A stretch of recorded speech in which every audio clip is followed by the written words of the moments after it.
하나님이 교회의 죄악을 드러내시는 어떤 목적. 왜 하나님이 교회의 죄악, 우리의 죄악, 믿는 자의 죄악을 계속 드러내실까요? 왜 교회의 죄악이 드러나지 않으면 교회가 좋은 교회인 줄 알겠고 좋은 성도인 줄 알 텐데 왜 우리 안에 있는 그런 것들을 드러내실까요? 이 세상에 예수님 2000년에 이 땅에 오셨을 때는 교회가 존재하지 않았기 때문에 세상의 죄가 많이 드러났어요. 세상에 죄가 많구나. 그런데 이 땅에 교회가 세워진 이후부터 이제 뭐가 드러나기 시작하냐면 세상의 죄악이 교회의 죄악으로 다시 드러나는 거예요. 그래서 우리 주님은 다시 교회에 편지를 쓰고 교회에게 회개하라고 이렇게 말씀을 이렇게 하시는 거예요. 이 시대에 이제 전 세계의 교회가 다 존재합니다. 그렇기 때문에 하나님이 교회의 죄악을 이제 드러내셔야 하는 거예요. 하나님도 아프지만 슬프지만 그러나 의로우신 하나님께서는 죄악을 드러내셔야 돼요. 왜 드러내셔야 돼요? 드러내는 것이 복이기 때문에 그렇습니다. 그래서 그런 어떤 이 죄악을 드러내시는 그 목적 한번 이렇게 우리가 보게 되기를 이렇게 원하고요. 우리가 먼저 금요일마다 이렇게 세상의 어떤 영적 상황들을 우리가 한번 보기를 원하는데 먼저 이제 미래 사회가 어떻게 돼? 정말 얼마나 가까이 왔는지 벌써 이 위성통신, 위성 핸드폰을 쓰는 사람이 인터넷을 쓰는 사람이 몇 명이나 된다고요?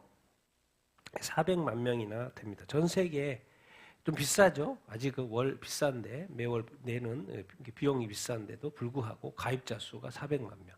그러니까 위성 인터넷이 있으면 뭐예요?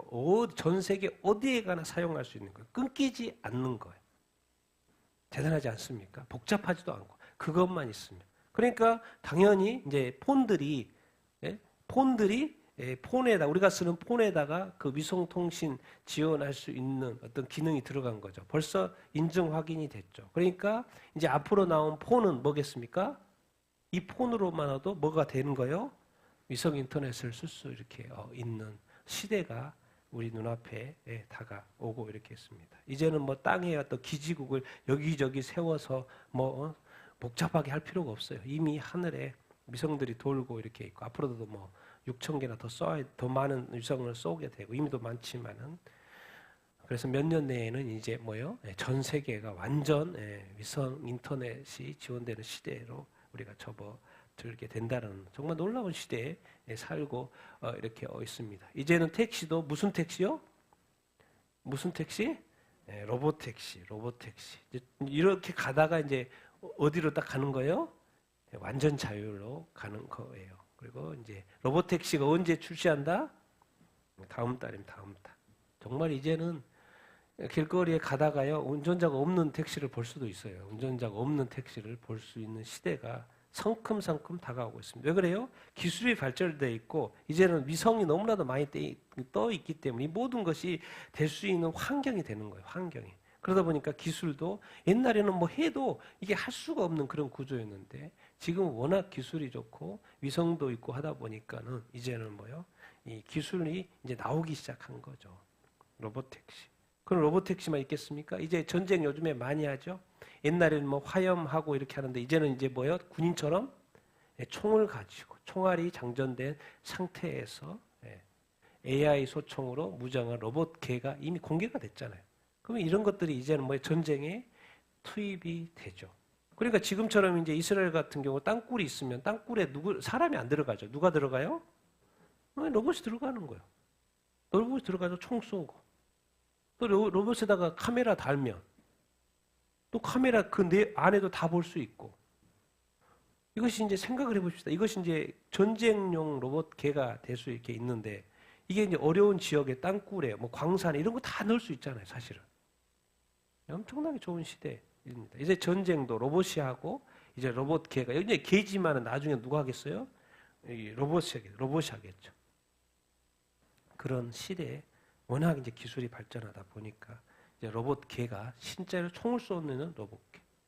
자, 이제 진짜 놀라운 건 이거죠. 우리가 놓치지 말아야 되는 게 이런 거예요. 스위프트 2025년도 내년이죠. 내년부터 실시간 디지털 화폐 거래 테스트를 합니다. 스위프트가 뭐예요? 이런 것도 모르면 안 되죠. 스위프트는 뭡니까? 여러분 통장에 딱 찍어보면 나와요. 그게 스위프트 코드가 나옵니다. 그리고 자기 통장, 모든 개인에게 스위프트 코드가 이렇게 지정이 되고 있고, 그래서 해외에 간 송금을 할 때, 은행 간 송금을 할 때, 해외에서 송금을 할 때 그 스위프트 코드로 하는 거죠. 그렇게 하는 그런 어떤 건데, 그게 언제부터? 내년도부터. 뭐로요? 실시간 뭐로, 무슨 화폐로? 디지털 화폐로. 내년도부터. 이제 내년도부터 점점 더 디지털 화폐가 본격화됩니다. 모든 거 지금 각 나라마다 테스트를 하고 있고, 이제는 국제은행 간 거래 테스트가 실시간으로 이제 내년도부터 하게 된다라는 거예요. 그래서 스위프트 통장에 딱 찍혀보면 있습니다. 맨 앞에 스위프트 여러분 다 있어요. 넘버들 통장에 있는 사람은 내년도 토큰화 자산과 디지털 화폐들에 대한 실시간 거래 테스트를 내년에. 그러니까 스위프트는 은행 간의 송금, 결제, 기타 금융 거래에 쓰이는 것이라는 걸 알 수 있어요. 이미 수년 동안 테스트를 해왔어요. 수년 동안 테스트를 해왔고 준비를 해왔고 해서 이제 내년도부터는 실제적인 어떤 실시간 토큰. 이 말이 뭔 말이냐면요. 우리가 지금 통장에 있는 돈이 이제 순식간에 뭐로 바뀔 거라는 거예요? 디지털 화폐로 바뀔 거라는 거예요. 그러니까 디지털 화폐로 쓰기 위해서 또 뭔가 필요하겠죠. 그렇게 모든 것이 이렇게 우리 자산도 이제 디지털 자산으로 나중에는 바뀔 수밖에 없죠. 왜? 모든 거래를 디지털로 하니까. 그러니까 우리 돈을 그대로 디지털 화폐로 전환은 되는 따가. 그리고 전 세계의 모든 돈이 화폐가 이제 디지털화되는 시대가 이제 곧 온다. 이제 그런 것을 유추해 볼 수 있죠. 왜? 내년도에. 이런 것을 생각해야 됩니다. 왜 내년도에? 왜 이때에? 이런 관점들을 보고 좀 이해하면 모든 것이 쉽죠. 지금 미국 대통령 후보죠. 민주당 대통령 후보. 미국도 이제 대마초를 합법화할 때가 됐다라는 거예요. 그래서 본인이 대통령 되면 합법화를 하겠죠. 미국도 지금도 미국도 이제 마약 문제가 이렇게 이렇게 한데 이게 이제 누구를 위한 도대체 이 대마초를 합법화? 지금 여기저기 나라에서 지금 이미 했죠. 하고 있는데 이제 미국조차도 이제 대마초 합법화를 지지한다라는 처음으로 지지한다라는 뉴스가 이렇게 나왔습니다. 저는 이제 요즘에 미국에 지금 헐린이라는 허리케인 때문에 난리죠. 100명이 사망자가 이렇게 죽었다라는 이런 어떤 뉴스가 이렇게 나왔습니다. 근데 뭐요? 이제 조금 있다가 보니까 최근의 뉴스는 뭐요? 허리케인 헐린의 피해로 최대한 몇 명이 죽었을 거라는 거요? 100명이 지금 몇 명으로 늘어났어요? 600몇 명. 너무나도 많은 주에 마을들이 다. 그러니까 아직 뭐가 많은 거예요? 사망자가 확인되는 사람뿐만 아니라 실종자가 많다라는 것이죠. 그러니까 이제 지금 시간 지나봐고 물이 다 빠져봐야지 실제적인 사망자는 카운트가 되겠지만은 지금 벌써. 근데 이게 지금 어디 다른 나라가 아니에요. 어디라고요? 미국이에요, 미국. 미국 무슨 나라면 기독교 국가. 미국의 이 어마어마한 일들이 왜 이때에 계속해서 일어나는가? 재산 피해도 나왔죠. 재산 피해도 상상 초월이죠. 이번에 한 번 이 허리케인 때문에 최대 몇 조 원요? 34조 원의 재산 피해가 난 이 어떤 상황. 이것은 왜 이때 해? 왜 그 전에도 아니고 왜 이때 해? 이런 것을 연결을 이렇게 어떤 시켜보면서 이해를 하면은 제가 이제 이런 생각도 해보는 거죠. 왜 이렇게 많은 미국 사람들이 죽고 그런 건가? 그리고 하필 또 왜 이때에 그런가? 생각을 해보면 자꾸 영적인 상황에서 어떤 관점에서 이런 어떤 상황들을 이렇게 보면 뭔가 영적으로 미국이 점점 더 타락해 가기 때문에 이거는 하나님의 어떤 경고의 메시지가 아닌가? 그런 생각을 해보게 되는 것이죠. 뭐 아니면 말고. 그런데 왜 미국에서 그 좋은 플로리다 그쪽 이 지역에 이 많은 사람들이 이 많은 재산들이 왜 하나님은 이걸 허락하시고 또 이렇게 하시는가? 이건 또 하나님의 경고가 아닌가? 그런 생각을 해보게 되는 것이죠. 정말 이것이 그냥 단순한 뉴스로 끝날 것인가? 아니면 하나님이 미국을 향한 어떤 메시지를 던질 것인가? 이런 걸 생각해 볼 필요가 있죠. 요즘에 가장 이제 핫한 뉴스가 미국의 32년 헤즈볼라 1인자 나스랄라가 죽었죠. 나스랄라가 제거된 것이죠. 정말 20m, 뭐 정확히는 18m 같아요. 지하 벙커에서 회의하기 위해서 모였는데 폭탄을 저게 80톤이라고 나와 있네요. 폭탄을 80톤이나 2초 간격으로 100발을 쏘가지고. 이야기 들어보면 이제 미국에서는 그 20m까지도 뚫을 수 있는 폭탄이 이렇게 있는데 아직 미국이 안 줬어요. 그래서 어떤 방법을 쓴 거예요? 2초마다 100발을 쏘가지고 던지고 깨고, 던지고 깨고, 던지고 깨고, 던지고 깨고. 그래서 몇 번 한 거예요? 100발을 쏜 거예요. 그래가지고 결국 그 밑에까지. 그래서 이제 32년 동안의 그 수장이 죽었다. 이게 가장 이게 중요하죠. 그리고 이제 뭐요? 많은 어떤 지금 헤즈볼라 지도자들이 많이 이렇게 죽었죠. 그러니까 지금 전투하기가 사실 쉽지 않은 어떤 상황. 그러다 보니까 이제는 뭐예요? 이제 이스라엘도 레바논의 지상군을 이렇게 투입을 이렇게 해서 헤즈볼라를 이렇게 섬멸하려고 하고 또 쉽지는 않겠죠. 쉽지는 않고 다 또 땅굴도 많이 이렇게 있고 그런 상황이 이렇게 이거. 그러나 이제 이스라엘 목적은 뭐죠? 이스라엘 북쪽에 있는 주민들이 돌아가야 되는 상황. 그래서 그것을 안전하게 돌아가서 안전하게 살 수 있는 조건 상황을 만들어야 되기 때문에 이렇게 이 레바논 남쪽에 있는 이 헤즈볼라 이쪽들을 점점 치고 또 지도자들을 계속해서 제거하고 뭐 이런 일들이 일어나고 이렇게 있는 것입니다. 여러분, 왜 이 일들이 지금 계속해서 일어나고 이렇게 있는 것입니까? 이스라엘 결국 이제 제한적이지만은 제한적으로 국지적으로 이제 표적 급습을 계속 이렇게 하고 있고 결국 뭡니까? 당연히 이스라엘도 이미 피해가 나고 있고 많은 사람 죽었죠. 여러 죽었습니다. 여러 죽었고 또 죽을 거겠죠. 왜 계속 전투는 하게 이렇게 될 것이니까. 왜 이렇게? 그런데 이 사이에 또 이란이 미사일을 쐈어요, 안 쐈어요? 180발을 이렇게 보복한다고 이렇게 쐈어요. 대부분 뭐 큰 피해는 없었지만은 중요한 것은 이란이 두 번째로 이스라엘을 향하여서 미사일을 쐈다는 거예요.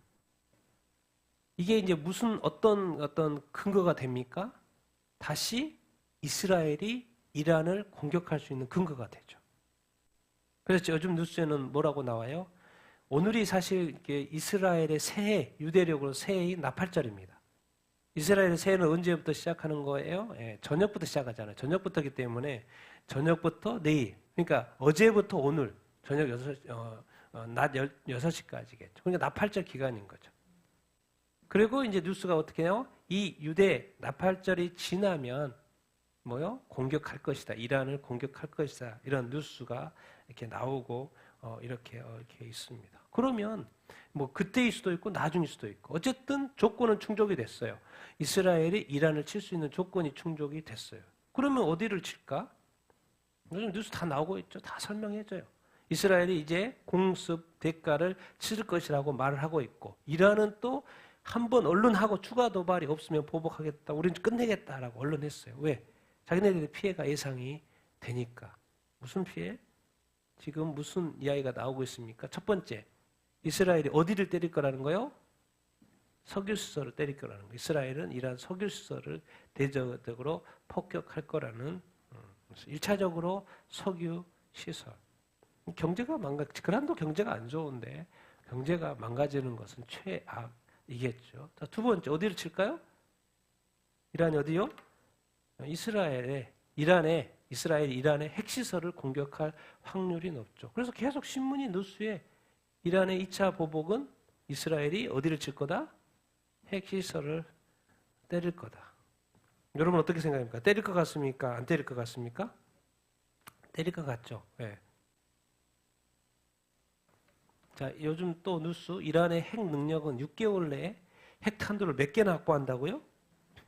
자, 10개 확보하면 이스라엘은 끝이 아니에요? 끝이요. 내년 언제쯤이면 4월쯤이면 이제 지금 요즘 나온 뉴스가 그런 거야. 핵탄두가 하나도 아니고 몇 개? 10개. 그럼 이스라엘은 뭐예요? 끝이죠. 그러니까 이런 상황에 있어서 자, 이스라엘은 이란의 어떤 핵시설을 칠까요? 안 칠까요? 칠 수밖에 없는 거예요. 이거는 뭐 선택의 여지가 없어요. 그냥 공격을 무조건 해야 되는 거예요. 그런데 이번에 이란이 보복을 안 했으면 이게 조금 어떤 그런데 이번에 보복을 한 거예요. 그리고 명목상으로 또 하고 얼른 발을 뺐는데 이제 뭐예요? 빌미를 준 거죠. 다시 이스라엘이 공격할 수 있는. 이제 시점은 언제냐? 11월 5일 날 대통령 선거가 있는데 해리스가 되냐 아니면 트럼프가 되냐에 따라서 틀리죠. 트럼프는 당연히 치고 도와줄 거고 해리스는 뭐예요? 당연히 못 치게 할 거고. 이 한 달을 기다릴 거냐 말 거냐 아니면 지금 칠 거냐 말 거냐. 먼저 그러면 석유시설 아니면 나중에 핵시설 아니면 같이 때릴 거냐. 이런 어떤 조율이 아마 되고 있지 않을까 생각이 됩니다. 왜 그래요? 예, 이제 6개월이면 이스라엘도 끝이에요. 도대체 뭘 이야기하는 거예요? 6개월이면 핵이 개발되기 때문에 핵탄두가 발견되기 때문에 그 한 발이 이스라엘에 떨어진다면 이스라엘 끝나요. 어마어마한 사람들이 죽을 거고 당연히 이스라엘도 이게 핵이 있기 때문에 당연히 또 이란도 쏘겠죠. 그럼 이란도 엄청난 피해를 입겠죠. 그런데 일단 이란이 핵을 가진 이상 이제 이스라엘이 뭐예요? 함부로 못하죠. 왜? 핵을 쏠 수가 있기 때문에. 그리고 지금 실제적인 미사일이 이란에서 이스라엘로 날아왔지 않습니까? 그럼 핵이 개발된 핵탄두가 있으면 쏠 수 있다는 거죠. 당연히 이스라엘도 쏘겠지만 이스라엘은 엄청난 피해를 입겠죠. 근데 그게 핵탄두가 몇 개가 확보될 거라는 거예요? 10개. 그러면 그것이 내년 4월. 시간이 있어요, 없어요? 없어요. 그래서 우리가 이제 이런 거를 이제 뭐 지금 어떻게 될지는 이렇게 모르니까 한번 지켜봐야 되겠지만은 이 이충근 박사님이 말씀하셨어요. 국제 정치의 최고 전문가죠. 이스라엘의 전략 목표는 뭘 제거하는 거예요? 다 이야기합니다. 이스라엘은 이란이 핵을 보유하면 안 되기 때문에 끝이기 때문에 반드시 이스라엘의 목표는 전략적 목표는 뭐일 거라는 거예요? 이란의 핵시설 제거. 근데 이제 이게 큰일인 거죠. 이스라엘이 이란 핵시설을 공격한다라는 것 자체가 큰일이에요. 사실 이제 이란의 핵시설은요, 뭐 그냥 지상에 있고 그런 게 아니고 땅 속에 있어요. 이게 보통 쉬운 게 사실은 아니에요. 그것까지 다 계산하고 깊이 있는 핵시설까지 파괴하는 것까지 계산하고 이렇게 미사일을 쏴야 되는 거예요. 근데 그런 것은 사실 이제 미국이 그런 미사일을 주면은 쉬운데 그러지 않은 현 상황이 이렇게 있잖아요. 근데 이스라엘은요, 뭐 옵션이 없어요. 무조건 때리는데 언제 때리냐예요. 근데 이것이 지금 미국 대통령 선거하고 지금 연결이 되어 이렇게 있는 어떤 상황. 제가 볼 때 이제 트럼프가 되는 것이 확실하면 그때 이후에 때릴 수도 이렇게 있는데 지금 뭐 어떻게 될지 모르는 상황. 근데 이때는 이제 단독으로 해야 되는 그런 상황인 거죠. 여러 가지 지금 제가 볼 때는 옵션이 이렇게 있는 것 같은데 중요한 거는 뭡니까? 지금 이스라엘 신문에 나온 거 이제 번역 이렇게 한 것이죠. 사설입니다. 이스라엘 정권의 미사일 공격은 이스라엘이 미국과 함께 이란 정권의 뭐를 몰라. 이게 이제 뭐까지 생각하냐면 지금 이스라엘은 지금 이란이 최고 지도자인 하메네이가 계속 살아있으면 이 일은 계속 될 거라는 거예요. 그러니까 하메네이도 이렇게 제거하고 지금 현재 이란의 어떤 핵심 시설을 이렇게 핵시설도 공격하고 자, 그렇게 됐다고 해봅시다. 그렇게 되면 중동에 평화가 올까요, 안 올까요? 오게 되는 거예요. 이스라엘도 평화가 와야 하나요? 오게 되는 거예요. 이게 혹시 성경에서 예언하는 이스라엘의 평화 시대와 연관되어 있는 것 아는 것까지도 생각해 보는 거예요. 만약에 정말 하메네이도 제거되고 이란 정권이 지금 현재 개혁파 대통령이잖아요. 개혁파 대통령 이스라엘과 싸우고 싶지 않아요. 자기 나라를 살리고 싶어 해요. 그리고 미국과 같이 협력하고 싶어하고 미국이 경제적으로 풀어주고 도움을 이렇게 하고 싶어해요. 그러면 만약에 이런 어떤 이 하메네이가 제거되고 그런 어떤 개혁파 의지대로 그 나라를 살리고 싶어 한다고 하면 미국도 나중에 트럼프가 되고 도와주고 한다고 하면 뭐 해리스도 당연히 도와주겠지만 친이란이니까 도와주고 이렇게 하고 하면 뭔가 평화 시대가 올 수 있는 조건이 또 맞아져요. 근데 반드시 뭐가 없는 상황에서 이란에 핵이 없는 상황에서.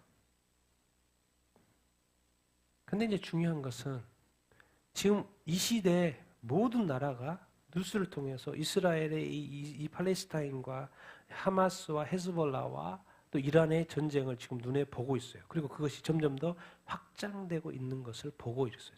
다 보고 있고 듣고 있고. 근데 영적으로 무지한 사람은 이것을 하나의 전쟁으로만 보는 거예요. 그런데 이 성경적인 사람은, 영적으로 깨어있는 사람은 이 사건을 영적인 관점에서 보고 성경적인 관점에서 해결하죠. 왜? 해석하려고 하죠. 뭐 때문에? 이스라엘을 모기 때문에요? 하나님의 시간표이기 때문에 그래요. 그래서 지금 여기까지 온 거예요. 여러분, 어떻게 이렇게까지, 정말 이란 정권이 몰락할 수 있을까요? 정말 이란에도 이제 이 하메네이가 제거되고 정말 평화시대? 옛날의 그 평화시대? 올까요? 이스라엘은 과연 이란의 핵시설을 때릴까요? 때릴 수밖에 없죠. 여러분, 안 때리는 건 없습니다. 때려야 언제냐가 문제인 거죠. 때릴 수밖에 없다니까요. 내년 4월이면 끝나요. 이스라엘이. 끝나요. 시간이 어떻게 보면 아주 촉박해요. 이스라엘도. 선택, 옵션이 없어요. 옵션이. 이 상황에 지금 올해가 이제 나팔절이, 오늘이 나팔절이니까 이제 그 전 5784년, 오늘부터 5785년이 시작이 돼요. 유대력으로 5784년도. 작년에 뭐죠? 이스라엘에 몇 명이 알리야 했다는 거요? 3만 1000명이 알리야 했다라는 것입니다. 근데 이제 3만 1000명 중에서 통계가 나왔어요. 어디에서 제일 많이 나왔어요? 왔어요? 러시아에서 몇 명이? 약 2만 명이. 그러니까 3만 1000명 중에서 2만 명이 러시아. 그리고 저는 이제 미국에서는 많이 안 온 줄 알았는데 미국과 캐나다도 많이 왔어요. 3,340명. 좀 더 구체적으로. 지금 이 알리아 속도가 엄청나게 많고 급증하고 있어요. 특별히 프랑스는 워낙 그 반유대주의가 심하기 때문에 몇 프로가 증가했다는 거요? 352%가 증가했다는 거. 그만큼 프랑스에 있는 유대인들이 많이 알리아에서 이스라엘로 돌아온다는 거예요. 그 다음에 캐나다가 몇 프로? 87%나 늘었다는 거예요. 영국 62%, 미국도 몇 프로요? 60%. 그러고 미국에 있는 유대인들도 지금 많이 이스라엘로 돌아가고 있구나. 그런 것을 우리가 이렇게 알 수 있습니다. 전 세계 반유대주의, 또 이 이스라엘과 이 전쟁, 이란과의 전쟁이 확대되고 있는 이 시점, 그리고 각 나라마다 반유대주의가 점점 더 심각해지는 이 상황. 그래서 어쩔 수 없이 돌아가는 게 낫겠다고 하고 돌아가고 있는 이 상황. 이것이 왜 이때 이런 일들이 지금 한꺼번에 동시에 일어나고 있는 것일까를 우리가 생각을 해볼 필요가 있다는 거예요. 여러분 그 심슨 만화 알죠? 심슨 만화에도 뭐가 있어요? 휴거. 휴거. 심슨 만화입니다. 제가 봤어요. 그 랩처가 휴거니까. 랩트 빌로우. 뭐요? 밑에 남겨진 자들. 밑에 남겨진 자. 밑에는 뭐예요? 지구죠. 지구에 남겨진 자들. This movie will hunt you for your rest of your. 이 영화가 당신의 나머지 삶에 있어서 사냥을 할 것이다. 생각해봐라 말이에요. 이게 지금 운전하고 그 뒤에 남녀가 있고 운전하고 있는데 갑자기 붕 하더니 운전자가 사라지고 뭐요? 자동차는 가로등을 받고 같이 들어가는 노녀 중에서 늙은 남편 노는 사라지고 아기가 둘 있었는데 또 아기도 하나 사라지고. 그냥 이분은 말해요. 우리 세례받은 내 아기는 사라졌다. 이렇게 표현을 이렇게 하는데 missing. 갑자기 사라졌어요. 이거 지금 심슨만에서 휴거 내용인데 실제로 휴거 내용. 그래서 단어를 이렇게 써요. 저 두 남자 중에서 이게 뭐야? 그러니까 이거 랩처야, 랩처. 자기가 들었다는 거예요. 랩처, 휴거. 휴거라고 이야기를 해요. 그리고 그 사람들은 gone to heaven, 천국에 갔고 나머지 우리는 뭐요? left below, 우리 땅에 지상에 남았다. 이런 설명을 이렇게 하고 있습니다. 정말 휴거가 있을까? 정말 휴거는 일어날까? 그래서 자기가 말합니다. 정말 이 사람은 이 큰 차를 몰았잖아요. 성공한 사람, 이 시대, 이때에 성공한 사람이에요. 그런데 자기가 뭐라는 거죠? 자기가 뭐라고 고백하고 있어요? fool, 바보다라는 바보. 왜 바보예요? 휴거 이러는데 자기가 땅에 지상에 남겨진 게 그게 바보. 자기는 이 땅에서 성공해가지고 그 어마어마한 리무진을 타고 살았는데 자기 차를 모는 그 기사, 그 기사도 이름이 또 크리스찬인가? 크리스찬이라고 그래요. 크리스찬이 그 기사는 어디 가고 랩처되고 자기는 남았다고. 누가 바본 거예요? 운전사가 바본 거예요. 예수 믿는 운전사가 운전을 하고 있는 그 사람이 바본 거예요? 아니면은 돈과 명예와 차와 좋은 집과 모든 것을 가지고 있는 부유한 삶을 살다가 남겨진 자가 바보인 거예요. 자기 이제사 그것을 경험하고 나서 그것을 실제로 경험하고 나서 자기가 말해요. 내가 바보다.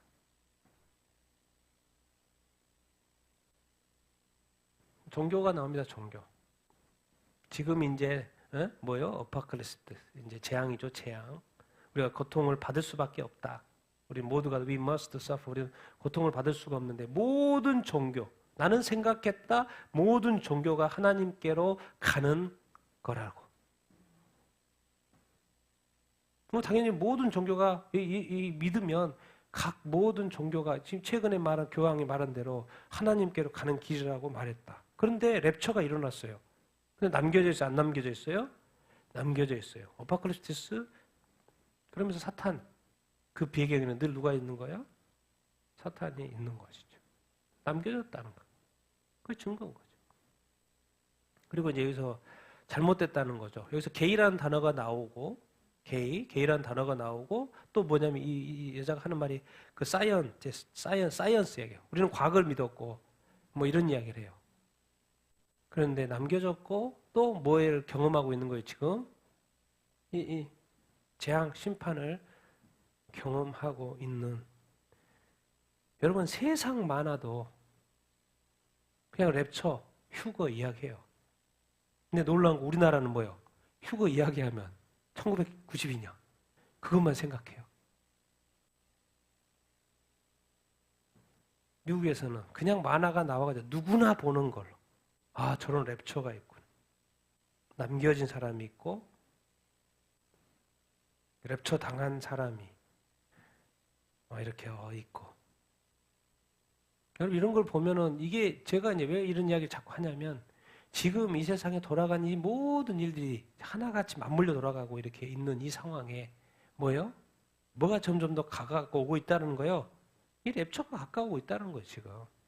그것을 이야기하는 거예요. 그런데 우리는 그것을 이상하게 입 딱 다물고 있어요. 성경에 이 모든 말씀이 다 중요하죠. 근데 우리는 그것을 경중을 가지고 있어요. 어떤 것은 중요하게 말하고 어떤 것은 중요하게 설교하고 어떤 것은 그냥 놔버려. 심지어 설교하지도 않아. 똑같이 중요하게 설명해야 됩니다. 그러니까 마지막 때도 정말 더 요한계시록도 마태복음이 중요한 것만큼 복음서가 중요한 만큼 요한계시록도 동일하게 중요하고 동일하게 말을 해야죠. 그리고 모든 성도는 마태복음부터 요한계시록까지 다 알고 있어야죠.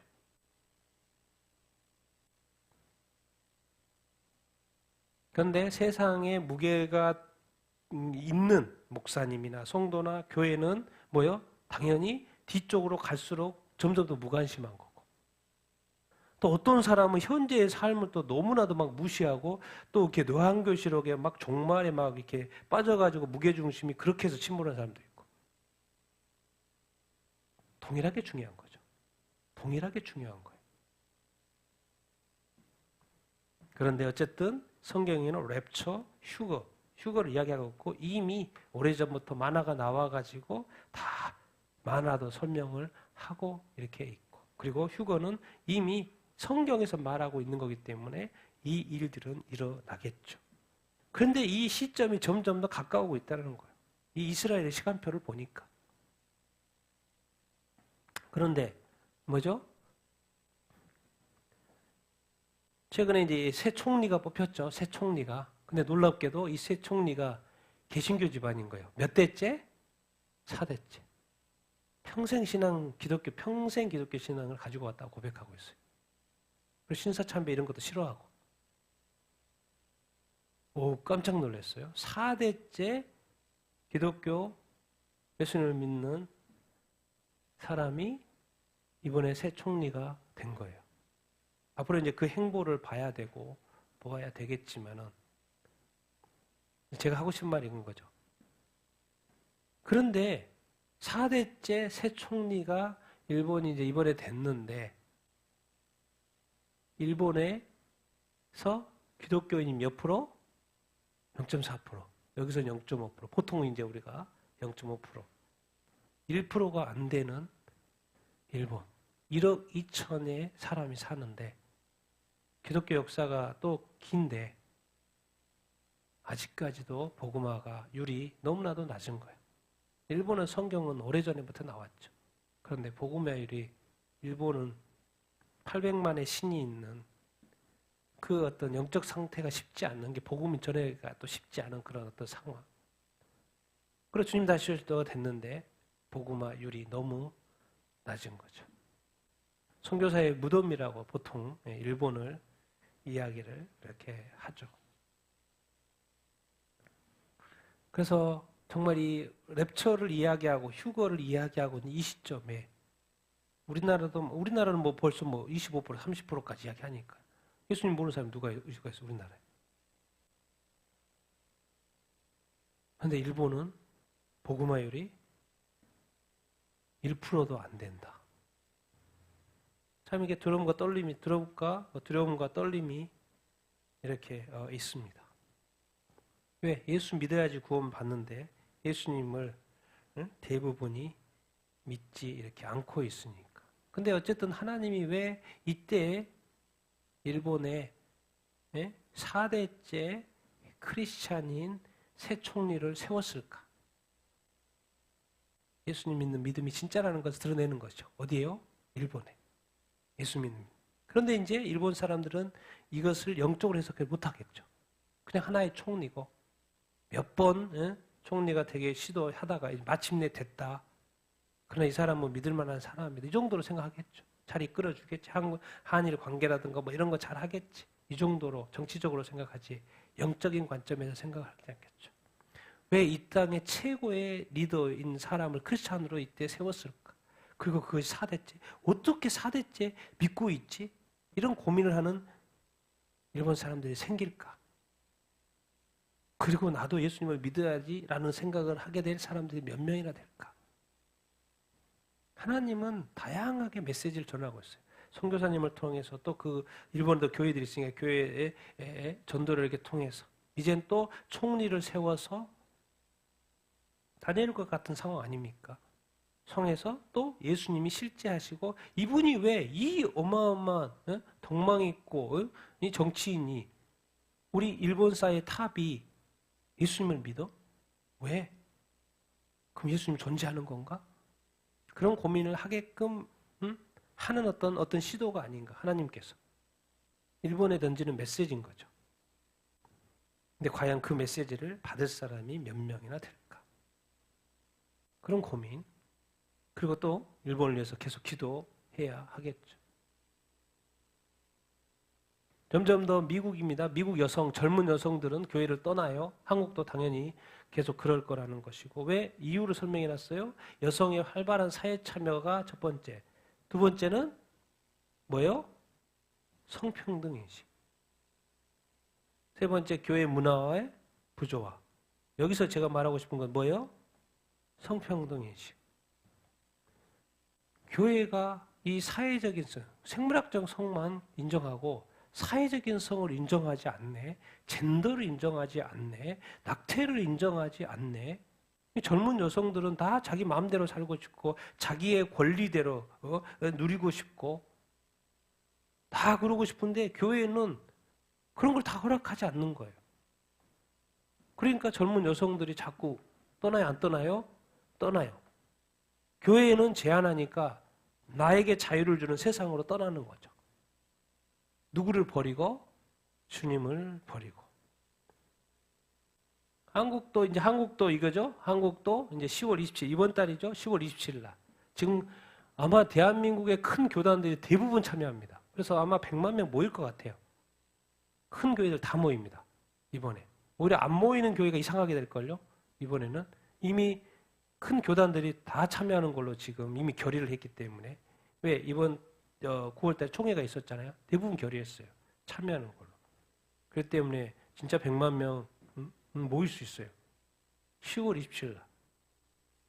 근데 타이틀을 여기다가 이것이 눈에 띄어요. 뭐예요? 건강한 가정, 거룩한 나라. 실질적인 것은 또 차별금지법 반대. 그런 게 있죠. 이게 무엇을 의미하냐면, 왜 한국이 이렇게 지금 하고 있고 해야 되냐면, 이겁니다. 동성결혼, 합법화, 이것 때문에 그래요. 이것이 종말과 관련이 되어 있기 때문에. 왜 그러냐면, 이거 잘 설명해 볼게요. 동성애는 지금까지 2000년의 역사 동안 늘 있었어요. 로마 시대에도 있었고, 지금까지 역사에 늘 있었어요. 그리고 근데 그것을 다 어떻게 여겼어요? 죄로 여겼던 것이죠. 뭐 동성 결혼도 했겠죠. 그런데 그걸 뭐 하진 않았어요?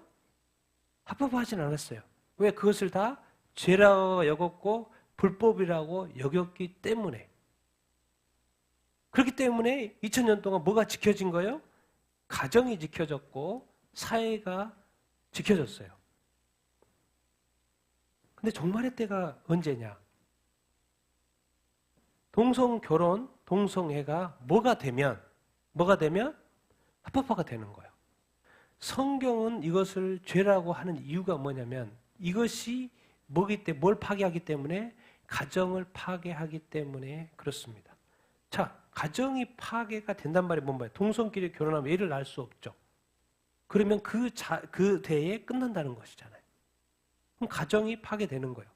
지금까지 생물학적 성이 사회적인 성이 지금까지는 없었는데 사회적인 성, 젠더, 수많은 성들, 내가 말 한마디로 성을 바꿔버려? 그리고 맨날 바꿀 수 있어? 도대체 이런 것들이 어디가 있냐는 거죠. 지금까지는 그것이 없었죠. 근데 이상하게 2차 대전 이후에 이런 일들이 막 운동이 일어나고 이스라엘이 회복이 되고 그리고 지금 70년이 지나고 이스라엘이 지금 최악의 상황으로 가고 있는 이 상황에 지금 2021세기 딱 들어와서 나라마다 뭘 하는 거예요? 동성결혼을 합법화하는 거예요. 이게 무엇을 의미하냐? 이것은 무엇을 의미하냐? 이것은 딴 거 아니에요. 종말에 일어난 일이라는 거예요. 왜? 공식적으로 나라마다 이거를 법제화하는 거예요. 뭔 말입니까? 성경은 그것을 죄라고 여겼는데 이제는 더 이상 그것이 뭐가 아니다는 거예요? 죄가 아니라는 거죠. 법으로 못을 박는 거예요. 그게 언제 일어나냐? 언제 일어나요? 정말 일어날 일이라는 거예요. 그러니까 지금 이 대한민국이 지금 뭔가 영적으로 대한민국 기도하고 있기 때문에 싸우는 거예요. 우리가 싸워야 된다.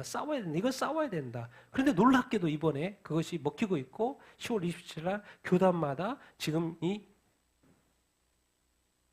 참여하겠다고 그러는 것이고 건강한 가정, 거룩한 나라. 여러분 이 모든 것이 지금 통으로 돌아가고 있습니다. 이걸 볼 수 있어야 합니다. 하나의 어떤 모임이고 또 이렇게 뭐 연합 예배 또 드리고 이런 개념이 아니에요. 지금 이 시대에 종말에 일어날 그 동성결혼, 동성애 이 합법화가 이미 이루어졌고 한국도 눈앞에 왔기 때문에 지금 모여서 기도하지 않으면 이제 한국도 교회도 궁극적인 것은 동성애는 딴 게 아닙니다. 사탄이 하는 것이고 사탄이 뭐를 파괴하려고? 교회를 파괴하려고. 그거예요. 딴 거 없어요. 영적인 관점에서는. 이걸 통해서 교회를 파괴하려고. 근데 하나님 그걸 허락하셨어요. 옛날에는 그것을 죄로 못 박았었는데 그래서 다른 나라들이 그런 거를 합법하지 않았어요. 그런데 어느 순간 이제 몇십 년 전부터 하나님 그걸 허락하셨어요. 그래가지고 이제 21세기 와서 나라들이 막 합법화하기 시작하는 거예요. 근데 그것을 교회에 영향을 받고 그래서 교회가 또 매년마다 총회를 하는데 교회 총회에서 미국에서 총회할 때마다 그것을 합법화하는 거예요. 영국에 총회하면서 합법화하는 거예요. 이게 무엇을 의미하는지 아십니까? 이거는 마지막 때 일어날 일이에요. 이스라엘과 이 동성애 이슈가 같이 맞물려 가고 있는 이때 그나마 지금 한국이 깨어서 기도하자 그런 이야기를 하고 있는 것입니다. 그래서 정말 이렇게 모여야 되고 기도해야 합니다. 왜? 그렇게 해야지만이 나라가 사는 거예요. 지금 뭣도 모르고 하는 거기 때문에 그냥 받아들이고 법제하고 통과하고 합법화하고 이런 것이 그냥 단순하게 생각하지만 이것은요 하나님이 좀 더 시간을 줄 수 있는데 하나님의 종말의 어떤 심판의 시간을 땡기는 거예요. 누가요? 인간들이. 근데 놀랍게도 교회가 거기에 지금 합류하고 있죠. 그래서 한국은 기도하고 우리도 또 계속 10월 27일 날 위해서 또 기도해야 될 줄로 믿습니다. 우리도 같이 이렇게 기도하고 정말 많은 교회들이 모여서 정말 깨어서 정말 건강한 가정, 거룩한 나라를 회복하기 위해서 기도해야 될 줄로 이렇게 믿습니다. 이 세상의 어떤 대세가 아니라 성경적인 나라, 정말 성경적인 기준, 성경적인 말씀, 성경적인 진리만이 이 땅에 또 교회에서 울려 퍼져야 되겠고 선포돼야 될 거 이렇게 아닙니까? 그래서 10월 27일은 또 중요하게 합니다. 그래서 이때 딱 모이고 나면 그 다음에 뭐가 있어요? 11월 5일 날 미국 선거가 있어요. 이 중요한 일들이 계속해서 연결되어 이렇게 있습니다. 그리고 이제 한 달 동안 이스라엘이 어떻게 되는지 또 이렇게 보게 되면 이 세상이 어떻게 흘러가는 것을 우리가 통으로 알게 될 거고 그것이 성경에 예언되어 있는 그것이 매칭되는 것을 우리가 보게 되지 않을까. 그래서 자꾸 제가 말하는 이야기예요. 지금 뭐 해야 될 때요? 깨어 있어야 될 때. 옛날엔 교회가 없을 때는 교회에 복음화가 일이었어요. 근데 이즘에 뭐예요? 교회가 다 생겼어요. 나라마다. 이제 거의 모든 민족의 교회가 생겼어요. 이제는 뭐예요? 관리 능력이 중요해요. 관리 능력이. 왜? 관리하지면 다시 타락해버리니까. 왜? 아직 교회는 어디에 있어요? 세상에 있기 때문에. 그래서 예수 믿는 게 중요한 게 아니고 예수 믿은 이후에 관리 능력이 아주 중요해요. 신앙 관리, 믿음 관리, 말씀 관리, 기도 관리, 이 관계 관리, 하나님 사랑하는 거, 이웃 사랑, 이 관리 능력이 아주 중요합니다. 왜? 이제 전 세계 교회가 있으니까. 교회가 관리를 해야 될 거 아니에요. 거룩하고 정결하고 깨끗한 삶. 그런데 그게 이제 마음같이 돼요? 안 돼요? 안 되죠. 그래서 오늘 지금 우리가 이때 정말 이 엄청난 이 시간 속에 이 역사의 흐름 속에서 이 호세아가 우리가 큐티를 하고 있잖아요. 하고 있는 것이 참 또 이렇게 뭐가 의미가 있다 그런 생각을 하면서 오늘 잠시 호세아서 말씀을 나누기를 원하는데요. 같이 한번 2절, 3, 4절 같이 읽겠습니다. 시작. 여호와께서 처음 호세아에게 말씀하실 때 여호와께서 호세아에게 이르시되 너는 가서 음란한 여자를 맞이하여 음란한 자식들을 낳으라. 이 나라가 여호와를 떠나 크게 음란함이니라 하시니 이에 그가 가서 디블라임의 딸 고멜을 맞이하였더니 고멜이 임신하여 아들을 낳음에 여호와께서 호세아에게 이르시되 그의 이름을 이스라엘이라 하라. 조금 후에 내가 이스라엘의 피를 에후의 집에 갚으며 이스라엘 족속의 나라를 폐할 것임이니라. 아멘. 뭔 말입니까? 지금 이게 북이스라엘 이야기입니다. 북이스라엘에 대해서 하나님이 뭐 할 거라는 거요? 심판하실 거라는 거예요. 그래서 이 호세아 선지자를 통하여서 설명을 하는 거예요. 너는 가서 누구와 결혼하라는 거요? 음란한 여자라고. 하나님이 가장 싫어하고 가장 크게 죄로 여기는 것이 음란한 거예요. 근데 하나님이 지금 음란한 여자를 데리고 와서 결혼하라는 거예요. 그리고 자식도 음란한 자식을 낳으라. 하나님이 가장 싫어하는 건데 그렇게 하라는 거예요. 이유는 뭐예요? 이 나라가 이 북이스라엘이 누구를 떠났다는 거예요? 여호와를 떠났다는 거예요. 크게 뭐 했다는 거예요? 음란했다는 거예요. 그래서 누구를 맞아요? 고멜을 맞아. 그래서 아들을 낳아요.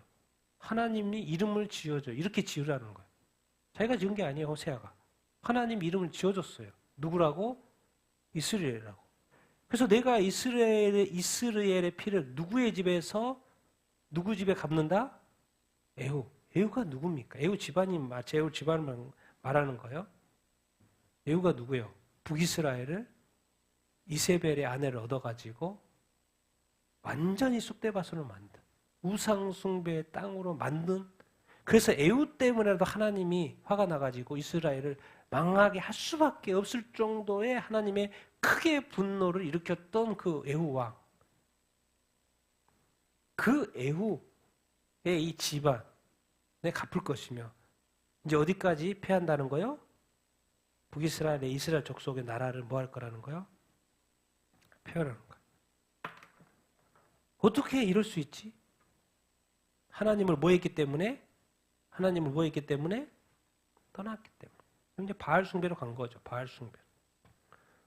그러니까 이것을 지금 뭡니까? 이스라엘이 하나님을 떠났다는 것은 여기서 주는 교훈. 그 사람은 이스라엘에서 망했잖아요. 그건 뭐 우리가 망했다는 사실 알고 있고 언제 망했는지도 알고 있고. 근데 이것은 이제 우리한테 적용해 봐야죠. 우리 교회, 나에게. 지금 이 시대의 교회. 이스라엘은 하나님의 백성이요. 하나님을 다 믿어요. 율법대로 다 행해요. 제사도 행하고. 근데 여기서는 특별히 북이스라엘이에요. 북이스라엘이다 보니까 뭐요? 여로보암이 세운 또 성전에 가서 또 제사를 지내고 있어요. 송아지 우상을 섬기고 있어요.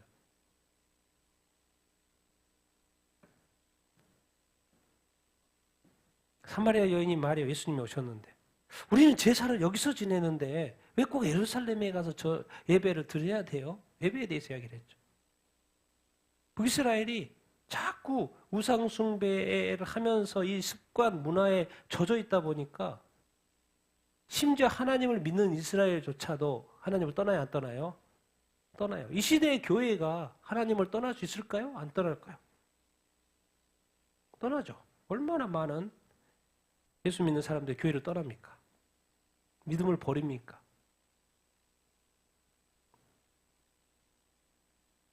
여러분 성경에 보면 이 하와가 나오고 이세벨이 나옵니다. 근데 하와는 딱 창세기에 나오고 별 의미가 없는데 이세벨은 지금 뭐요? 에후의 왕의 와이프죠. 그 이세벨의 영을 조심하라고 계속 말을 해요. 하와는 어떤 사람이었어요? 뱀이 사실 이렇게 사탄이 뱀의 형태로 와서 속였잖아요. 근데 하와는 속기는 속았는데 알고 속았어요? 모르고 속았어요? 모르고 속았어요. 모르고 속은 것에 대해서는 이렇게 버리니까 처벌할 수밖에 없는데 자, 이세벨은 알아요, 몰라요? 알아요. 이스라엘의 아내로 왔어요. 에후의 왕은 아내로 왔어요. 근데 뭘 가지고 왔어요? 바알신을 가지고 바알신 아세라상을 가지고 왔어요. 그런데 가지고 와서 자기만 예배를 드리면 섬기면 되는데 그것을 뭐요? 하나님의 선지자들은 죽이고 바알 선지자, 아세라 선지자를 수백 명씩 세워가지고 이스라엘 땅을 완전히 우상의 땅으로 덮어버린 거예요. 거기에 그 어마어마한 영적 공격이 있기 때문에 또 어마어마한 능력 있는 선지자를 세울 수밖에 없었어요. 그 선지자가 누구예요? 엘리야예요. 그래서 엘리야가 갈멜산에서 이렇게 싸우고 이기고 우리가 그냥 단순히 생각하지만 그 어마어마한 영적 공격이 이 우상 숭배 땅으로 만들어봤던 이세벨. 그러더니 이 이세벨은 알면서도 그랬다는 거예요. 그 말이 뭔 말일까? 악한 마귀의 종이 돼서 이스라엘 하나님의 백성을 쑥대밭으로 만든 거죠. 그래서 요한계시록에 교회에 이세벨의 영이 있다라는 거예요. 그 이세벨의 영이 교회에 역사한다는 거예요. 그것을 분별할 수 있어야 된다는 거예요. 그런데 알면서도 분명히 이건 죄인데 교회가 이것은 죄인데 이것은 아닌데 하면서 그 죄를 이상하게 교회가 용납을 하네. 이 시대의 교회의 문제가 뭡니까? 분명히 죄인데 알면서도 목사님이 치료를 하지 않고 그걸 죄라고 말하지 않아. 또 다를까 봐. 헌금이 줄까 봐. 어떤 이유 때문에. 목사님이 생각을 하나 더 하는 거예요. 성경 이상의 하나님의 생각 이상의 생각을 더 하는 거예요. 왜? 마치 자기 교회라고 생각하는 거죠. 교회 가운데 이세벨의 영이 목사님에게도 역사하고 교회 가운데 역사. 그러니 결국 하나님의 입장에서는 이미 하나님을 버리는 거나 마찬가지인 거죠. 모르고는 하면 뭐 그런 거 낫지. 알면서도 더 이상 교회가 죄에 대해서 관여하지 않아요. 죄에 대해서 설교하지 않아요. 회개에 대해서 설교하지 않아요. 그러니까 다 죄인들이 어디 가운데 살아요? 죄악 가운데 살아요. 왜? 목사님이 말을 안 하니까, 안 가르쳐 주니까. 그래서 휴거 이야기하면 안 돼. 종말 이야기하면 안 돼. 어느 목사님은 자기 교인이래. 자기 교인. 건드리지 말래. 부목사들한테.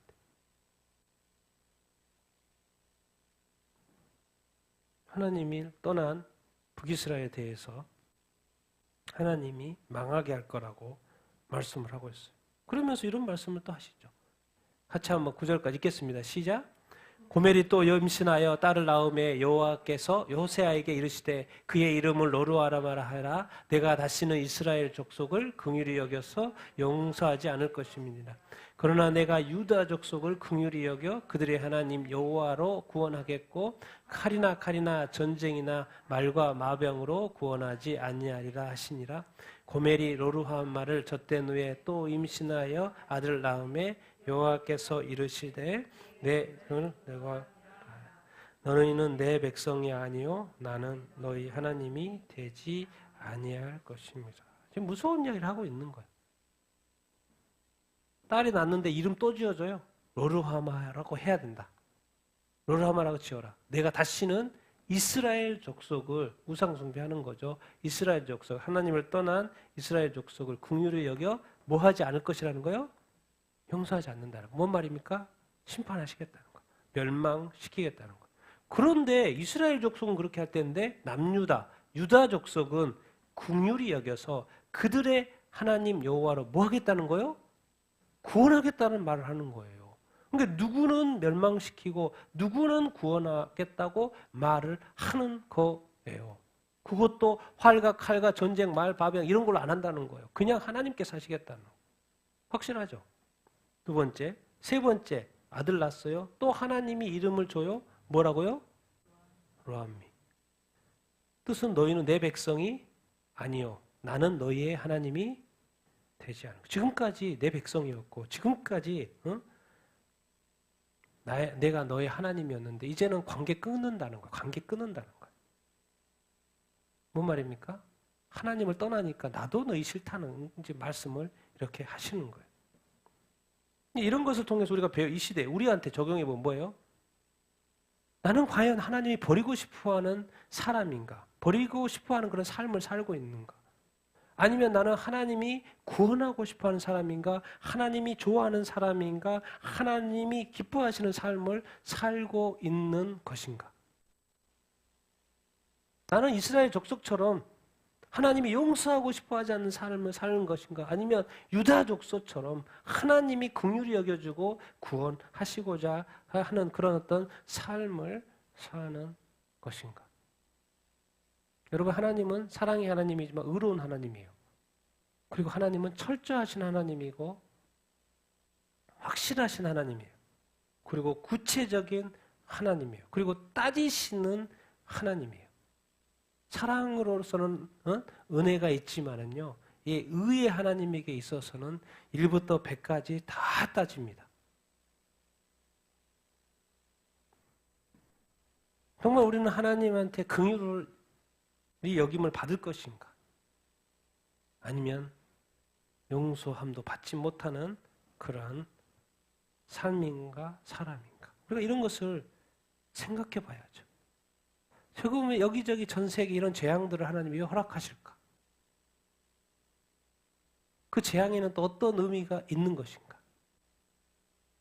지금 만약에 미국에 600명이 진짜 나중에 죽었다고 합시다. 근데 미국에는 몇 명이 살아요? 3억 3천이 살아요. 근데 이것이 하나의 계기가 돼서 미국이 다시 한번 회개하고 돌이킨다면 몇 명이 사는 거예요? 3억이 살 수 있죠. 과연 그렇게 될까? 그러면 아니면 하나의 그냥 이 시대의 재앙으로 죽는 사람은 죽고 슬픔으로 끝나고 말 것인가? 아니면 그것을 경고로 받을 사람은 또 있는가? 그런 교회가 있는가? 다시 한번 회개하는 사람들이 이런 걸 통해서 일어날 것인가? 회개 운동이 미국 교회 가운데 일어날 것인가? 우리 삶에 많은 일들이 일어나는데 과연 이것은 하나의 재앙이고 우리의 고난인 것이 전부일까? 하나님은 나쁜 하나님인가? 근데 하나님 왜 허락하시는가? 우리가 이런 것을 고민해 볼 필요가 있죠. 나는 정말 하나님이 구원하시고자 하는 그런 사람인가? 가까이 하고 싶어 하는 사람인가? 하나님이 쳐다보기도 싫고, 왜? 하나님 버리잖아요. 이스라엘 민족. 더 이상 안 보겠다는 이야기예요. 근데 놀랍게도 구분을 해놨어요. 나는 어느 쪽일까? 여러분이 하나님과의 사람과의 관계도 관계지만요. 항상 우선순위는 나와 누구와의 관계를 잘 해야 돼요. 하나님과의 관계를 잘하는 것이 아주 중요합니다. 그것이 지혜로운 사람이고요. 그 사람이 최고의 삶을 사는 거예요. 하나님과의 관계를 늘 온전히 하는 그 사람. 8절 13절 읽겠습니다. 시작. 곡식과 새 포도주와 기름은 내가 그에게 준 것이요 그들이 바알을 위하여 쓴 은과 금도 내가 그에게 더하여 준 것이오늘 그가 알지 못하도다. 이제 내가 그 수치를 그 사랑하는 자의 눈앞에 드러내리니 그를 내 손에서 건져낼 사람이 없으리라. 그가 기고리와 폐물로 장식하고 그가 사랑하는 자를 따라가서 나를 버리고 향을 살라 바알들을 섬긴 시일대로 내가 그에게 벌을 주리라. 여호와의 말씀이니라. 이 땅의 모든 것들, 우리가 먹고 사는 모든 것들, 이 땅의 이 모든 인간의 것들, 곡식, 새 포도주, 기름, 사실 누가 준 거예요? 하나님이 준 거예요. 그러니까 우리가 항상 뭘 해요? 기도를 하죠. 감사 기도를 해요. 식사 기도를 해요. 근데 그들이 누구를 위해 써요? 바알신, 하나님을 위해 쓰는 게 아니라 바알신을 위해서 쓰는 거예요. 은과 금도 하나님이 주신 건데. 근데 그들이 알아요, 몰라요? 알지 못해요. 뭔가 영적인 문제가 생긴 거예요. 영적으로 무지하든지, 영적으로 약했든지, 영적으로 죽어있든지, 영적으로 게으르든지 뭔가 문제가 생긴 거예요. 하나님이 주신 것을 가지고 하나님이 가장 싫어하는 다른 신을 위해서 그 당시의 신인 우스의 바알 신을 위해서 쓴단 말이에요.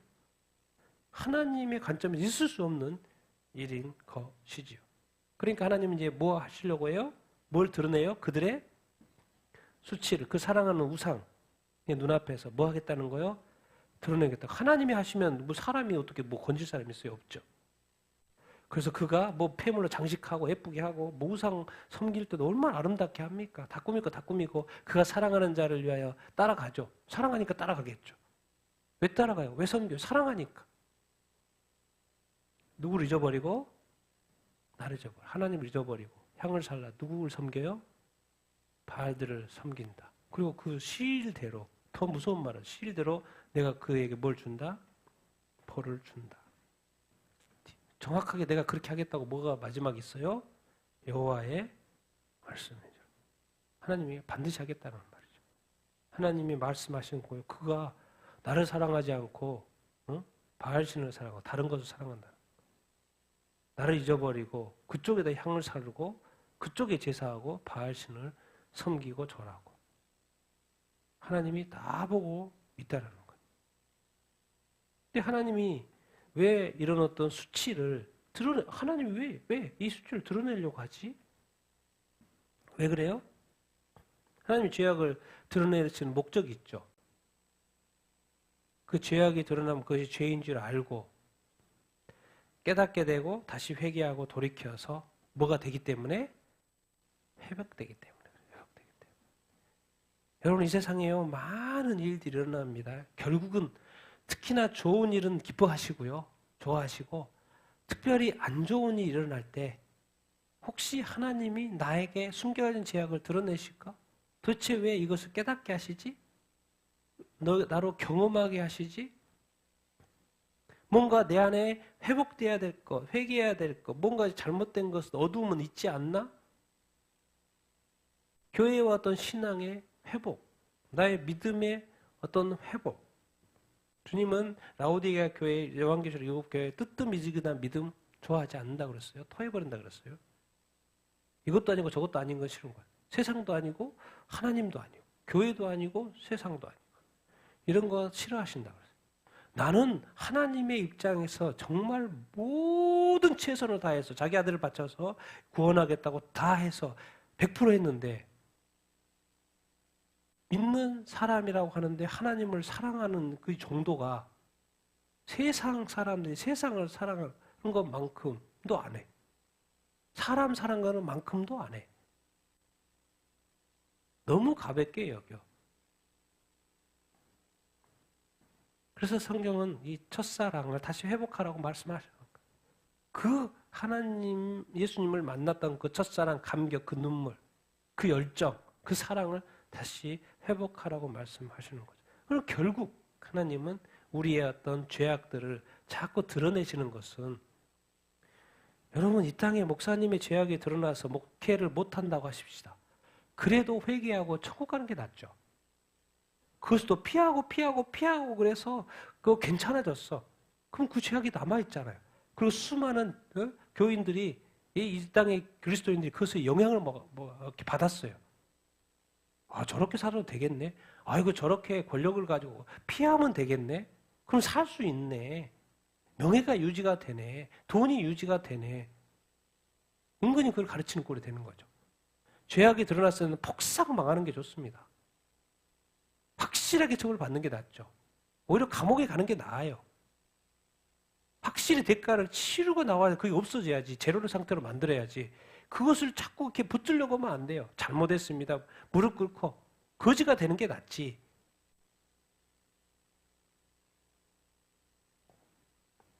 우리가 늘 두려워해야 되는 건 뭐냐면 왜 교회의 잘못, 성도의 잘못이 왜 이렇게 중요하냐면 내가 잘못해서 지옥에 가버리면 그건 괜찮아요. 그런데 내가 남을 실족시킨단 말이에요. 그건 어마어마한 일이라는 거예요. 성경에서 가장 두려워해야 될 일로 언급하는 것이 실족이에요. 가장 작은 자에게 하는 이것이 엄청나게 중요하다고요. 자기 자신의 삶에 누군가에게 영향을 미쳐가지고 다른 사람을 실족시킨다는 이것이 엄청나게 무서운 일이라는 거예요. 왜? 내가 예수 믿고 구원받는데 다른 사람의 발목을 잡아버리면 다 그리스도의 심판대 설 텐데 그 자리에서 내 이름을 언급하면 두려운 일 아닙니까? 그래서 애초부터 말해요. 네가 누군가를 실족시켰다면 네 머리에 연자맷돌 메고 네 빠져 죽는 게 낫다. 성경 그렇게 말하고 있어요. 신앙생활을 잘하는 게 뭔가 이웃 사랑하고 남을 뭐 하지 않는 거예요? 실족시키지 않는 거예요. 잘 생각해 보십시다. 우리 삶에 내가 누군가를 실족시키고 있지는 않는가? 하나님은 계속해서 어떤 일들을 통해서 딴 거 없어요. 다시 뭘 원하는 거예요, 하나님은? 선한 뜻. 하나님은 선하시잖아요. 좋은 뜻. 다시 교회와 신앙을 회복. 왜 이 시대에 많은 재앙들을 허락할까? 하나님은 앞으로 더 많은 재앙들을 허락하실 수밖에 없어요. 왜? 교회의 타락 속도가 너무나도 빠르기 때문에. 그러니까 더 크고 더 엄청난 어떤 재앙들이 앞으로 더 막 이렇게 이렇게 내릴 거예요. 그것은 다른 게 아니에요. 하나님이 뭐 하시려고? 회복시키려고. 피하려고 하면 안 돼요. 빨리 교회로, 빨리 신앙으로, 다시 빨리 예수께로 돌아오라는 사인인 거죠. 다들 이렇게 생각해. 요즘에 나는 절대로 하나님을 하고 다른 종교처럼 무상숭배하지 않아. 다 그렇게 생각하고 여유롭게 생각하고 교회 다니는 거. 자신이 자기 믿음 확실한 줄 생각해. 악한 마귀는 2000년 전에 오래전에 바알을 지금 어디서 세웁니까? 믿기나 합니까? 과학 이런 기술이 발달된 시대에 안 믿죠. 당연히 안 믿는데 그러면 이 시대에 우상이 없어졌나? 그게 아니죠.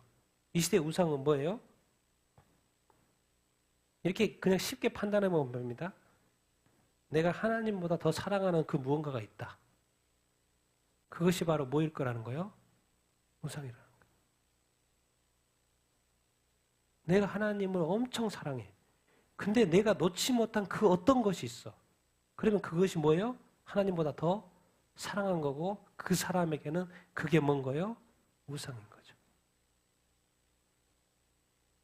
근데 우리는 성경 보면서 나는 당연히 바알 섬기지 않지, 아세라 섬기지 않지, 그렇게 생각하는 거예요. 사탄이 우리의 눈을 가리니까 보지 못하는 것이죠. 내가 하나님보다 더 사랑하는 그 무엇이 있다면 그것이 뭔 거예요? 우상인 거예요. 근데 그 우상 숭배를 하나님이 가장 싫어하는 거예요. 10계명의 첫 번째 계명, 첫 번째, 두 번째 계명. 결국 어쨌든 하나님께서는 이런 어떤 것을 자꾸 수치해. 그러니까 우리가 뭔가 이렇게 자신이 자기의 어떤 이름이 이런 것이 막 난처해지고 막 이럴 때 좋아하셔야 돼요. 내가 막 상처를 받을 때 좋아하셔야 돼요. 예수님 평생 그렇게 사셨어요. 참으셨어요. 뭐 때문에? 그것이 복음의 길이고 십자가의 길이에요. 이 땅에서 어떤 영화를 누리려고 하지 마십시오. 칭찬을 너무 받으려고 하지 마십시오. 높아지려고 하는 그 모든 것을 바라지 마십시오. 특히나 요즘 때는 주님이 다시 올 때 가까웠습니다. 낮아지는 것이 복입니다. 정말 놀라운 것은 하나님은 정말 이렇게 심판 이야기하다가도 하나님은 이렇게 말씀하셔요. 같이 읽겠습니다. 시작. 여호와께서 이르시되 그날에 내가 나를 내 남편이라 일컫고 다시는 내 바알이라 일컫지 아니하리라. 내가 바알들의 이름을 그의 입에서 제거하여 다시는 그의 이름을 기억하여 부르는 일이 없게 하리라. 그날에는 내가 그들을 위하여 들짐승과 공중의 새와 땅의 곤충과 더불어 언약을 맺으며 또 이 땅에서 활과 칼을 꺾어 전쟁을 없이 하고 그들로 평안히 눕게 하리라. 내가 내게 영원히 살며 공의와 정의와 은총과 긍휼이 여김으로 내게 장가들며 진실함으로 내게 장가들리니 내가 여호와를 알리라. 아멘. 정말 하나님은 정말 긍휼히 말씀하죠. 심판을 선포하고 경고하면서도 그때가 올 텐데 그날에는 네가 나를 뭐라고? 남편이라. 아니 하나님 그리고 나는 그 백성 하나님 아버지, 나는 그의 아들 정도도 좋은데 이제는 뭐라는 거예요? 내 남편이라는 곳까지 가는 거예요. 이 하나님의 이 사랑입니다. 하나님은 우리를 너무 가까이 두고 싶어하고 너무 소중하게 생각하고 너는 나를 떠날 수 없어. 너는 나와 하나야. 이렇게 말씀하시는 정도의 그 하나님이라는 거예요. 그리고 그날에 그렇게 하실 거라는 거예요. 다시는 내 바알, 이 우상 이런 거라고 이런 거 다 제거해버릴 거라는 거예요. 다 제가 다시는 그런 거 이름조차도 기억하게 못하게 만들 거라는 이 하나님의 이 사랑. 그날에는 내가 그들을 위하여 또 그 하나님의 사람들을 위하여 언약을 맺고 또 뭘 없이 하고 전쟁이 없어야지 뭐니까 평안히 누울 수 있습니까? 언제 쳐들지 모르면 그거 평안히 누울 수 있습니까? 전쟁이 없이 하고 평안히 눕게 하는 거. 정말 제가 이런 표현 보면 깜짝깜짝 놀라죠. 어떻게 하나님 이렇게까지 표현하지? 내가 내게 뭘 들어? 장가 들어. 어떻게 하고? 영원히 살겠다. 하나님은 우리와 장가 들어서 뭐 하고 싶어요? 어떻게 살고 싶어요? 영원히. 잠시가 아니고 영원히. 그러면서도 꼭 이렇게 표현을 하시죠. 어떻게 해야 된다는 거요? 공의로워야 되고 하나님하고 같이 살려면 뭐 해야 되고? 정의로워야 되고 또 은총 또 긍휼히 여기심으로 내게 장가들 거라는 거예요. 이게 하나님이 나한테 장가들러 오신다는 게 좋은 것이 큰 것이 아닌 거예요, 사실은. 왜? 내가 뭘 해야 되기 때문에 공의로워야 되고 정의로워야 돼. 근데 이제 하나님 딱 같이 사는 이상 그 이후부터 이렇게 살아야 돼요. 은총을 베풀고 또 긍휼히 여길 수 아는 삶을 살아야 돼요. 또 항상 뭐 해야 돼요? 진실해야 돼요. 그리고 이제는 더 놀라운 표현. 네가 누구를 알게 될까라는 거요? 하나님을 알게. 왜 하나님과 함께 같이 사니까 당연히 하나님을 알게 되겠죠. 이 표현이 뭔 말입니까? 우리로 하면 이스라엘에게 이렇게 말하신 거고, 그래서 하나님과 이스라엘 관계를 말씀하시는 건데 정말 오늘의 표현은 최고의 표현입니다. 내 남편이라고 말하는 것. 하나님이 어떻게 내게 장가 들어간다 이런 표현을 합니까? 영원히 살겠다고.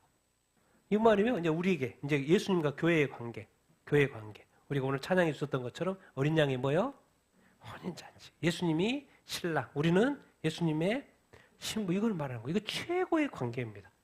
그리고 장가 들어서 혼인잔치 해서 영원히 어떻게 된다? 주님과 함께 산다. 이게 하나님의 사랑이고 그리스도의 사랑. 이 시대 교회가 배도하고 하나님을 말씀을 이렇게 멀리하고 있는 이 시대 가운데 말씀하시는 거예요. 그래도 나는 너를 뭐한다? 사랑한다. 그 말은 뭔 말이에요? 내게로 돌아오라. 우리가 이렇게 좋은 말씀을 하셨는데 북이스라엘 망했어요? 안 망했어요? 망했어요. 남유다 망했어요? 안 망했어요? 망했어요. 결국 세상에요. 교회예요. 어떻게 되겠습니까? 여러분, 그래서 우리가 믿음이 있는 이 믿음이 진짜 진실한 믿음이 돼야 될 줄로 믿습니다. 온전한 믿음이 돼야 될 줄로 믿습니다. 거룩한 믿음이 돼야 될 줄로 이렇게 믿습니다. 그래서 우리의 수치와 어떤 죄악들이, 어떤 상처들이, 또 이렇게 어두움들이 사실 드러나는 것은 부끄러운 일이고 수치스러운 일이지만요, 그것을 견딜 수 있어야 돼요. 그리고 그걸로 인해서 반드시 누구한테 달려가야 돼요? 하나님 앞에 달려가야 돼요. 그리고 뭐 하고? 회개하고. 다시 한번 우리가 뭐 하도록? 새롭게 되도록. 왜? 이 세상의 삶이 전부가 아닙니다. 그리고 지금 이 세상에 죄악이 너무나도 가득해서 하나님께서 많은 세상의 재앙들을 허락하심으로 말미암아 이 땅의 죄악들을 지금 뭐 하고 계세요? 드러내고 계세요. 드러내고 계세요. 그래서 교회의 죄악들도 지금 엄청나게 드러나고 있어요. 그래서 이것이 사실은 슬픈 일이지만 또 한편으로는 하나님의 뜻을 이해하면 이때가 뭐한 때다? 회개할 때고 다시 하나님께로 돌이킬 때라고 다시 희망을 가져도 됩니다. 그래서 하나님이 더 이렇게 뭔가 사랑하시기 때문에 이렇게 하시는구나. 그렇게 믿으셔도 된다는 거예요. 그래서 우리가 하나님이 교회의 죄악을 또 드러내실 때, 또 나의 죄악을 드러내실 때 우리가 오히려 뭐 기뻐할 수는 없겠지만은 뭐요? 하나님의 뜻을 알고 다시 하나님께로 돌이키고 다시 우리의 신앙과 믿음을 회복해야 될 줄로 이렇게 믿습니다. 이제 궁극적으로 정말 예수 그리스도와 우리와 결혼할 그 혼인잔치 때가 가까워 온 줄로 이렇게 믿습니다. 이제 좀 더 힘을 내고 끝까지 이 세상이 다 이렇게 변해가도 변질되어져 가도 우리는 끝까지 온전한 믿음, 신실한 믿음, 깨끗한 믿음, 거룩한 믿음, 망하지 않는 믿음, 그렇게 하나님 기뻐하시는 믿음으로 회복돼야 될 줄로 이렇게 믿습니다. 지켜야 될 줄로 믿습니다. 그런 사람이 되기를 예수님의 이름으로 축원드립니다.